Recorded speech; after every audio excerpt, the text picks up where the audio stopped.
ಕಾಮನ್ವೆಲ್ತ್ನಲ್ಲಿ ಶಿಲ್ಪಾ ಕಂಚಿನ ಪದಕವನ್ನು ಮುಡಿಗೇರಿಸಿಕೊಂಡಿದ್ದಾರೆ. ಈ ಬಗ್ಗೆ ಒಂದು ಬ್ರೇಕಿಂಗ್ ಅಪ್ಡೇಟ್ ಆಗ್ತಾ ಇದೆ.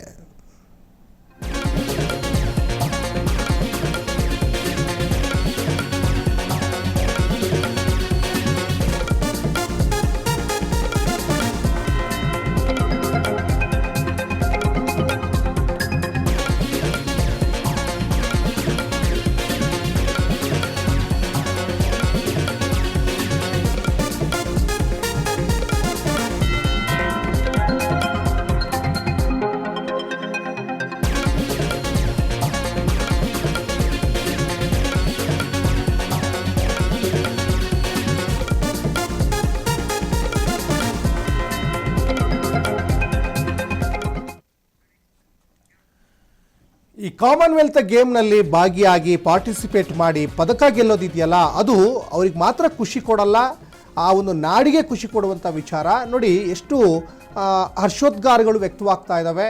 ಪ್ಯಾರಾ ಅಥ್ಲೆಟಿಕ್ನಲ್ಲಿ ಶಿಲ್ಪಾ ಕಂಚನ್ನು ಗೆದ್ದಿದ್ದಾರೆ.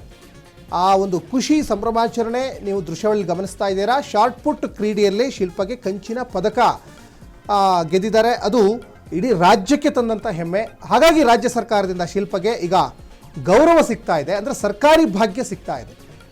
ಕಾಮನ್ವೆಲ್ತ್ನಲ್ಲಿ ಕಂಚಿನ ಪದಕ ಗೆದ್ದಿರುವಂತಹ ಶಿಲ್ಪಾ, ಅದು ಕರುನಾಡಿನ ಒಂದು ಹೆಮ್ಮೆ. ಅದು ಶಿಲ್ಪಾಗೆ ಸರ್ಕಾರದಿಂದ ಮತ್ತೊಂದು ಗೌರವ ಕೂಡ ಈಗ ಸಿಗುತ್ತೆ. ಆ ಸೂಚನೆಯನ್ನು, ಆ ಸುಳಿವನ್ನು ಸ್ವತಃ CM DK ಶಿವಕುಮಾರ್ ಅವರೇ ಕೊಟ್ಟಿದ್ದಾರೆ.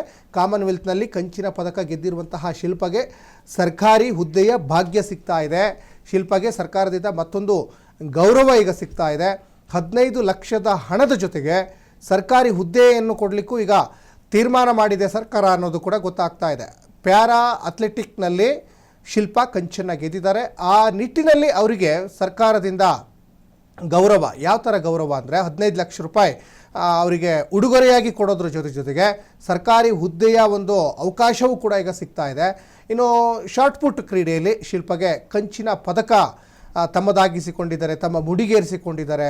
ಅವರು ಇಡೀ ಕರ್ನಾಟಕದ ಒಂದು ಹೆಮ್ಮೆಯ ಪುತ್ರಿಯಾಗಿ ಈಗ ಹೊರಹೊಮ್ಮಿದ್ದಾರೆ. ಆ ನಿಟ್ಟಿನಲ್ಲಿ ರಾಜ್ಯ ಸರ್ಕಾರಕ್ಕೂ ಜೊತೆಗೆ ಇಡೀ ಕರ್ನಾಟಕಕ್ಕೆ ಒಂಥರ ಖುಷಿಯ ವಿಚಾರ.